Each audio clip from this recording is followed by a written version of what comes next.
In the meantime, I'm going to introduce our next speaker, Kenneth Swartz, real quick here. Kenneth is a good friend, but I don't want to mess it up. I'm going to read his background a little bit. So Kenneth is a senior aerospace marketing and communication strategist running Aeromedia Consultants in Toronto. So he's a Canadian. A long-time aviation consultant, Ken has worked for a variety of regional airlines, helicopter operators, aircraft manufacturers, and aerospace technology companies over his career. In the late 70s, Ken started reporting on the helicopter industry for Helicopter International magazine in the UK. And after moving to Toronto in 1987, he continued to write for trade magazines while working full-time in the aviation industry, and also worked for Larry Milberry of Kenneth. I got Kenneth books. They are fantastic, by the way. Books on, he's also a principal, has been a principal researcher on the official corporate history of companies like Pratt & Whitney of Canada and CAE, which are two great Canadian companies. Ken is a board member of the Vertical Flight Society, a senior editor of the Vertical Flight Society Vertifly magazine, which you guys are familiar with, and also is an editor of the Electric VTOL newsletter and website, and one of the organizers of the 18th Vertical Flight Society Electrical Aircraft Symposium in Oshkosh, Wisconsin, on July of 2024. In 2010, Ken received the Helicopter Association International prestigious Excellence in Communications Award. So basically, he's been involved in aeronautical and helicopter industry reporting and communications for most of his career. So with that, I'm going to let him square himself away here to go ahead and present the slides. Thank you very much for coming to the presentation here. I'm going to admit right off the start that this is not what I was hoping to do. I went wide and deep. It was almost like doing genealogy for a bunch of helicopters that came into North America in the late 50s and through the 60s. The starting point for my research was really one. Today, Airbus is a dominant helicopter manufacturer in terms of the North American market, actually building here, but also in terms of sales and market share. But it wasn't always that way. And when I first started bicycling out to the airport in Vancouver, up in British Columbia, as a teenager, I remember seeing my first Gazelle and I thought, wow, that's a really sleek helicopter. And then I talked my way onto my first helicopter flight, which was in a Puma that was traveling around North America. But as you talk to operators at the time in a world that was dominated by Bells and Hughes and even Hillers and Sikorsky S-55s, and a bunch of utility aircraft, there was always this echo, well, the French tried, but they were unsuccessful. But then there was this wave, sort of almost coinciding with my teenage years, where there was a lot of French helicopters coming into North America, Llamas, Gazelles, Alouettes, Pumas, and that's really from about 1969. And ultimately, Aerospatiale sets up their own shop in North America, and similarly, MBB sets up their own shop, having previously, to break into the North American market, worked with other agencies. And so this is a bit of a prehistory.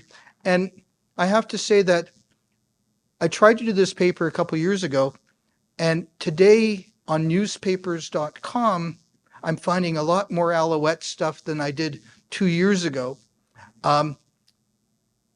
And I haven't fully integrated. And one of the challenges is finding photos and finding the threads. But anyways, this is the changer here? Yes. Okay.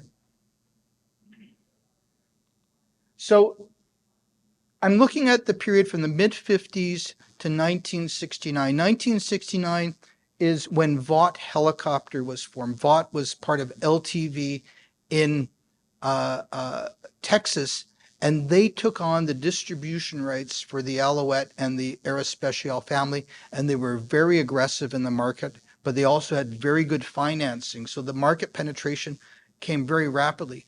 Prior to this date, though, there were probably less than 30 French helicopters in North America in total, including those that visited and went away. So if we look at Airbus helicopters today, the prehistory is that Sud Aviation Aerospace had 1, 2, 3, 4, 5, 6 distributors of short duration or long duration before they actually set up shop in North America. And similarly, MBB or Messerschmitt Böchl Boehm in Germany worked through the Boeing company, and then in the late 70s established their own operation in the US, and then in Canada in the mid 80s. All this gets rolled together into Eurocopter in 1992, where you have the French and German rotorcraft industries coming together. And then, of course, in 2014, it's rebranded as Airbus helicopters. So if we look at Europe in the 1950s, we realize that, of course, this is a war-torn continent, and most of these countries are rebuilding both their civil infrastructure and also their industries, right? They're also joining NATO, so there's a large Canadian and US presence in Europe to defend Western Europe against Soviet or USSR aggression, right? And you have a number of different companies. You have 2 dominant players in France. You have a number of companies in England which consolidate under government decree into Westland. You have Boco in Germany, and then you have others. You have, Augusta in Italy. There was the Calibre being developed in the Netherlands, and there were some things there. But at the time, there was this great influx of course, North American helicopters, because in a sense, the industry was not rebuilding after the war. The other thing that was occurring was there was a number of license agreements. Sikorsky with Westland, Bell with Westland, Sikorsky with Sud Aviation, largely to support the Algerian War. Bell with Augusta, and of course, Augusta had other relationships with other manufacturers. As the European industry develops, though, they also cast their eye across to North America, whether it was Bristol helicopters doing a demo tour of the US and Canada in the mid-50s, the Fairey Ultralight being demonstrated in Canada and the US. There were efforts to also sell into the North American market. But it was challenging because of the growth of the US industry after the Korean War, which gave a critical mass in terms of demand. But there was also something called the Buy America Act. So there was also some barriers to entry if you were trying to get into federal contracts. And so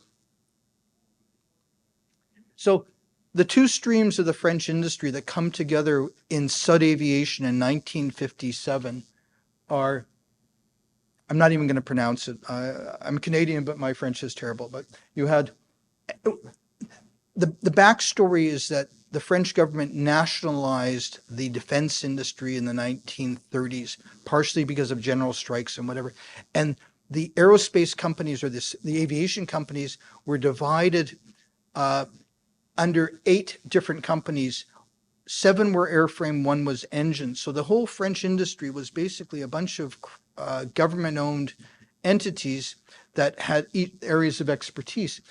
Of course, during the war, some of the industry remained intact because the Vichy government had control over portions of France, and for a certain period they were not occupied by the Germans, right? So the factories were not bombed, but they're intact. But after the war, of course, like any industry, they're trying to get onto a post-war, meeting the domestic needs for both commercial and military. And as state-owned companies, in a sense, they had some access to R&D funding.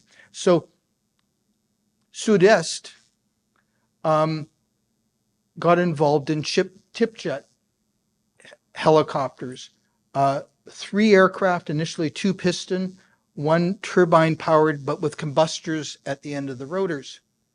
And then the next generation is the Jin, which is turbine driven, compressors only, no tip jets. And you needed a lot greater airflow. They said about 2.5 times the airflow to drive the rotors. But the GIN, basically, what you're seeing in France is really through the force of Turbomeca and the development of their small turbines, you're seeing the French industry get into turbines much earlier than the North American industry, where the heavy helicopters are really driven by Radial, Wright, or Pratt & Whitney engines, if you want the higher power, and then, Franklin's, Continentals, Lycomings for the lighter helicopters. So the way I've organized this, because there's a couple of things that weave together, is I'm doing the GIN first and then the Alouette, whereas chronologically they get wrapped together. So the initial GIN was a single-seater. There were 2 prototypes, flew in January of 1953, and a lot of the work on the aircraft was really the rotor aerodynamic system. So they had a vision already of a 2-seater, but the initial aircraft was here, and it appeared at the Paris Air Show at Le Bourget in 1953. I couldn't find a picture of the prototype 2-seater, but the prototype 2-seater flew on December 14th, 1953. This is an aircraft I photographed in the Swiss Air Force Museum a couple of weeks ago, just outside Zurich.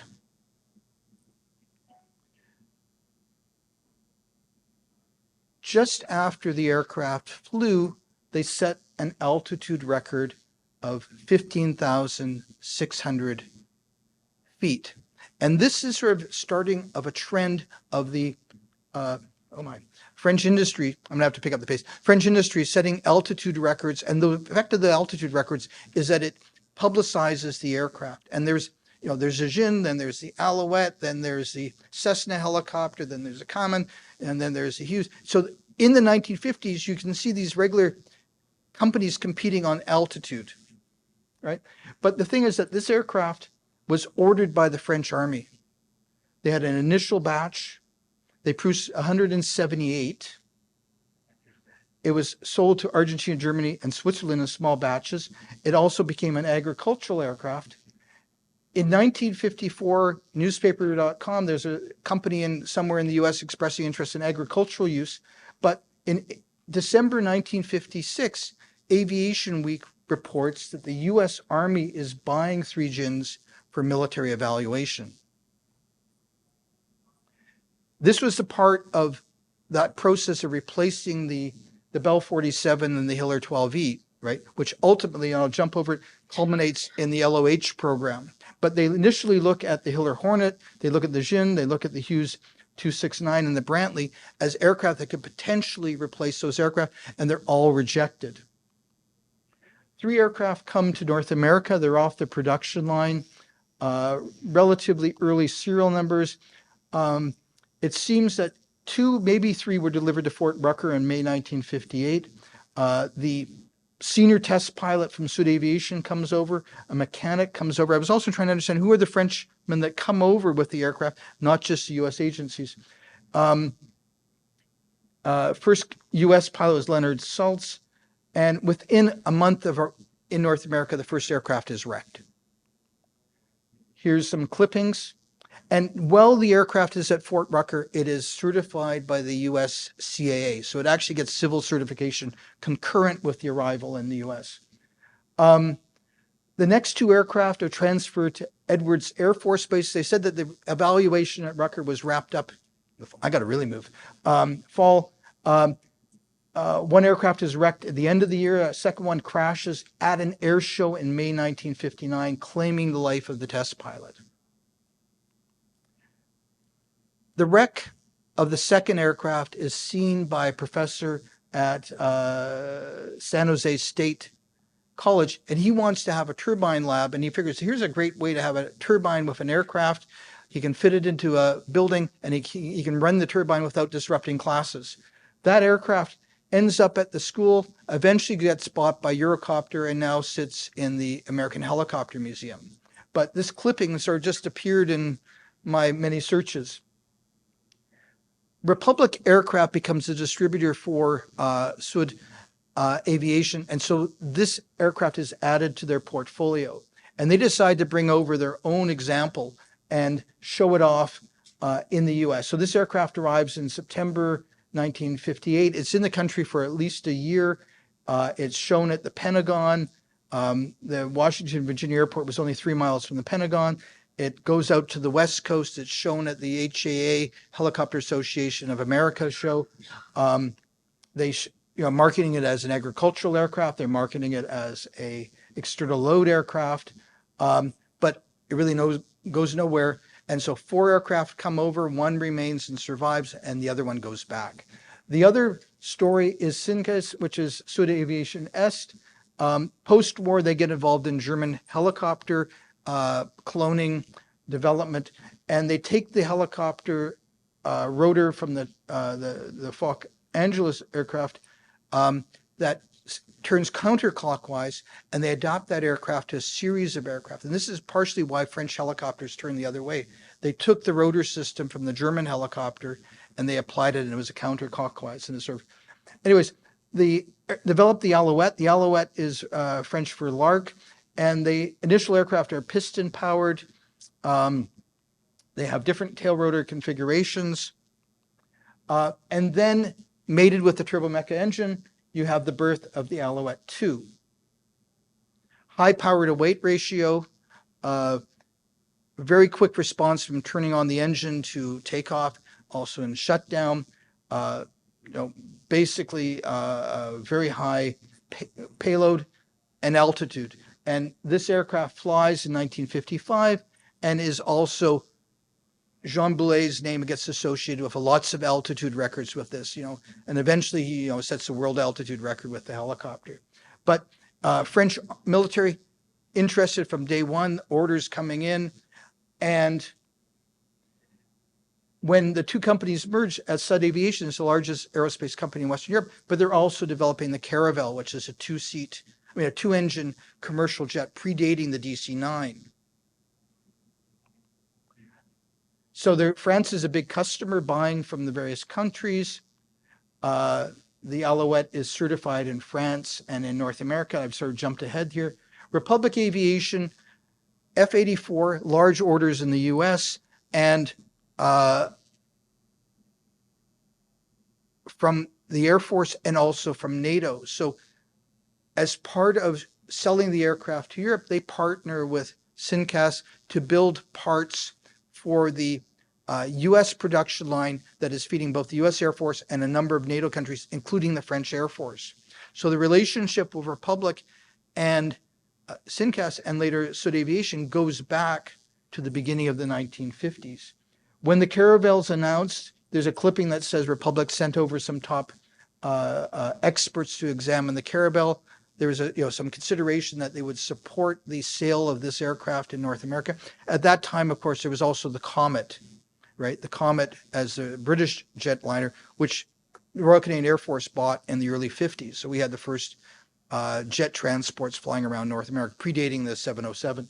But there was things happening there, but Republic's sales and manpower are going down because the follow-up aircraft, such as the F-105, is not ordered in the same numbers, nor by NATO. So a lot of the clippings say 6,000 people working in Republic, less this year than the previous year. So they were looking for an alternate source of work.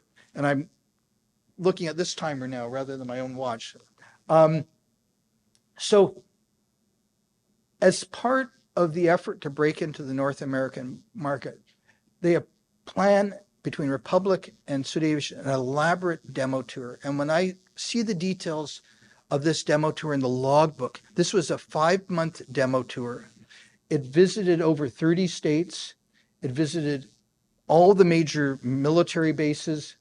30 commercial operators flew in the aircraft. The aircraft appeared at the 1957 AHS convention in Washington, along with a whole bunch of other rotorcraft. They flew 590 hours. They flew 2,000 people, and they estimated the aircraft were seen by 100,000 people in all the air shows and the different events. The 2 aircraft that came over were taken from the French military. They were both on wheels. There was WHOS, and WHOR, but then they thought, well, that's not, horror is not what they wanted. So they actually put some tape on the registration to turn the R into a P. And so some people feel that there was like 3 aircraft over here, but they actually did that. And you can see in the pictures, here's at Republic, you can see the fighter jets in the background. This is on Long Island, over New York City. And one of the things they did in April of 1956 is they had some French movie actresses, and they're here in the aircraft. And here in the aircraft, these were actually well-known movie stars of French cinema who were there. The initial plan was to fly into New York City, but the weather was bad. So this was done out at Idlewild Airport, which became JFK Airport. And they had the helicopters and they had the movie stars.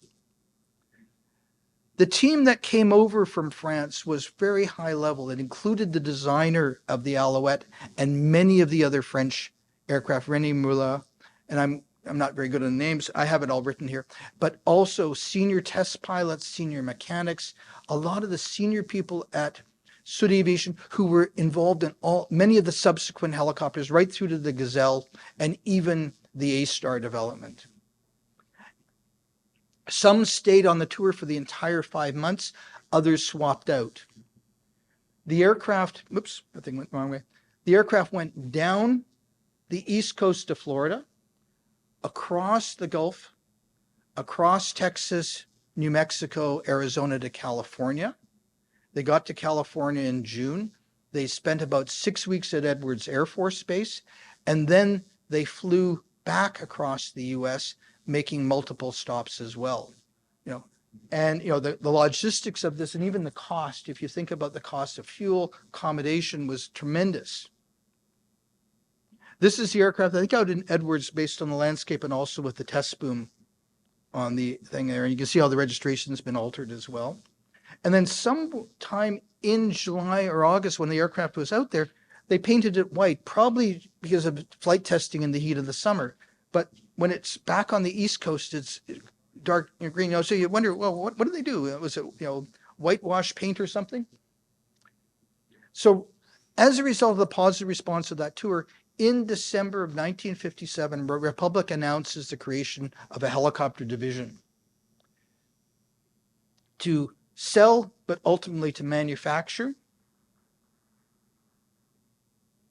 They had made the Republic CB amphibian, but it had been a tremendous money loss. They built a few thousand of those aircraft, and they basically stepped away from commercial aviation for a period of time. This is small print, but they basically went to the helicopter industry and recruited people from across the helicopter industry to work there. A lot of people from Bell who were in sales, who had the relationships, people from Transcendental Aircraft Corporation, from people at Fairchild, Chicago Helicopter Airways. They had quite a roster of people. Eventually, Bill Littleford ends up being the general manager later on. So I have a friend, Pierre Gillard, who actually lives in Longueuil here in Montreal. He is the Alouette expert. But Pierre is one of these people who works all the time and is go. So he said, Ken, here's my register. You can have some of my information. He has a website called Alouette Lama.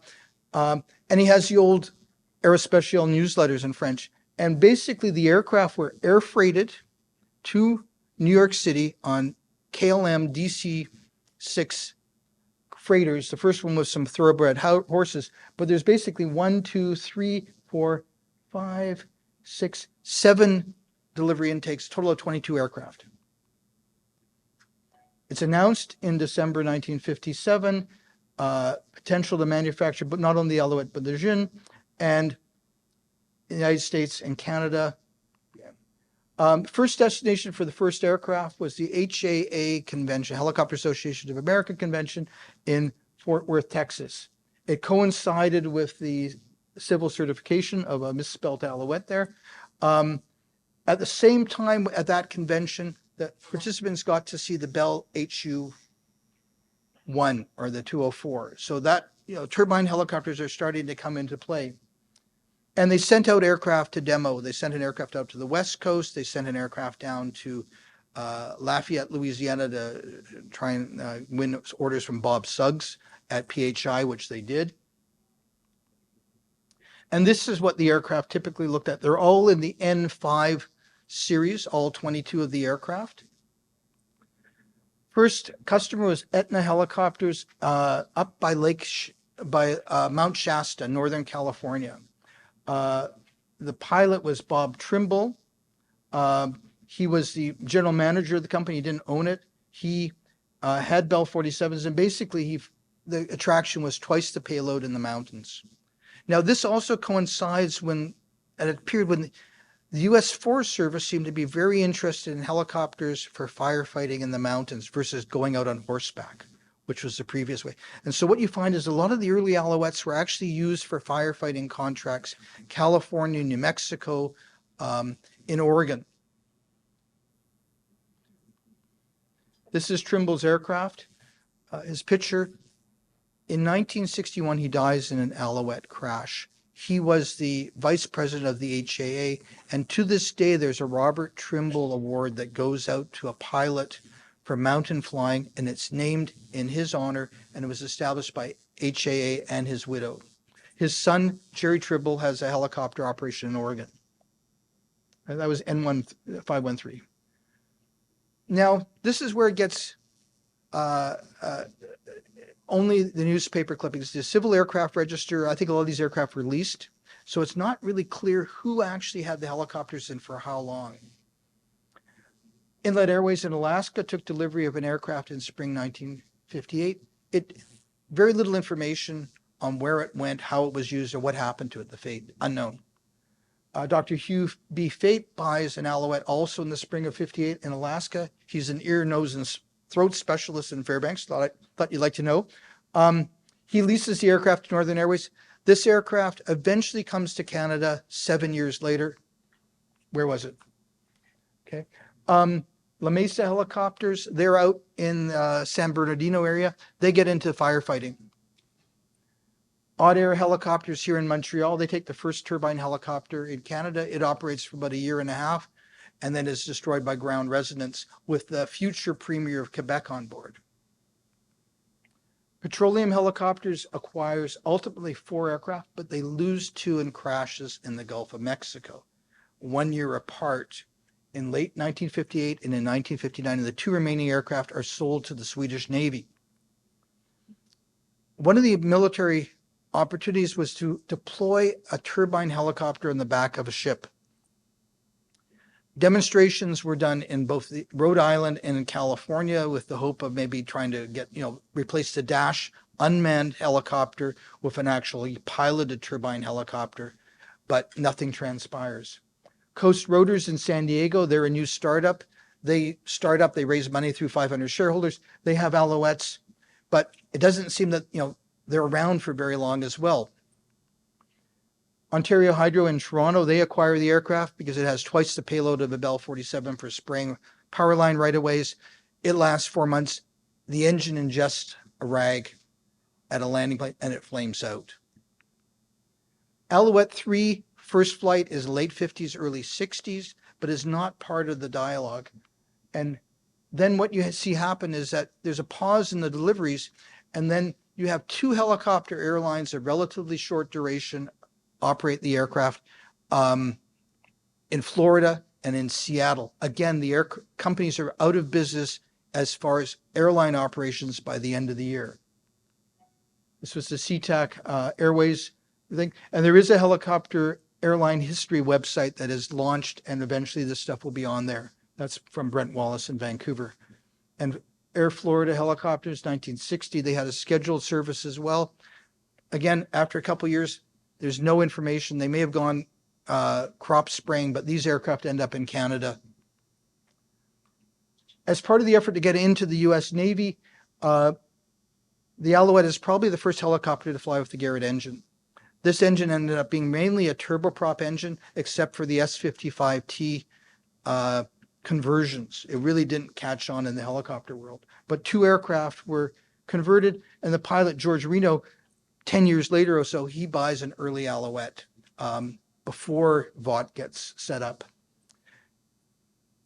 Canada holds more promise, and so the Aviation and Helicopter Air of Paris bring over an Alouette 2 and an Alouette 3 in a Nord Atlas transport aircraft, which is like a C-19, C-119, rear doors open and pre-Hercules. And they actually fly across the Atlantic, and they stop in different places in Canada, and they demonstrate the aircraft to government and industry, fly through the Rockies.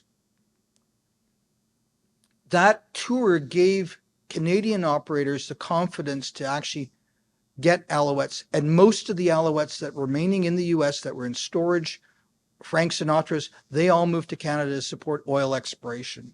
And the Canadian government buys Alouettes. But with the centennial coming up, a Heli Union Alouette is shipped to Canada with a $30,000 camera and spends 9 months, 150 hours going from coast to coast, shooting a documentary that plays at Expo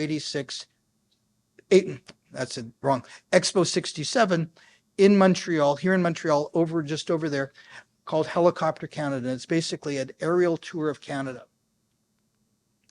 Canadian Coast Guard buys 3 Alouettes. At the time, they had 25 Bell 47s. And then Lac Saint-Jean Aviation of France actually sets up a Canadian subsidiary with French aircraft coming over here in the 60s. The final part is that Bullock Helicopters in Calgary brings the first Bell 204 into the country. So they're that's the next turbine helicopter. And they see the Alouette as ideal for moving drills and being used on the oil patch. I'm out of time here. And as a result of their extensive operations, they actually get the distribution rights to the French helicopters in North America in 1966. The problem that occurs is at the 1967 HAA convention in Palm Springs. Curtis Bullock is flying an Alouette and it crashes. And the brothers, because of the tragedy, decide to get out of the helicopter business. So the distribution rights that they had, and they had some Americans they hired, including Andy, there was an American sales guy who had been a Bell guy. That entity closes. And if you look at Rotor and Wing magazine in 1967 and 68, there's 2 other helicopter distributors advertising and promoting the Alouettes before VOT is formed. One spin-off of having the Alouette was the birth of the helicopter skiing industry in Canada. The Alouette was ideal for helicopter skiing, which is a big business. Companies sold, and that's the thumbnail sketch. Thank you very much.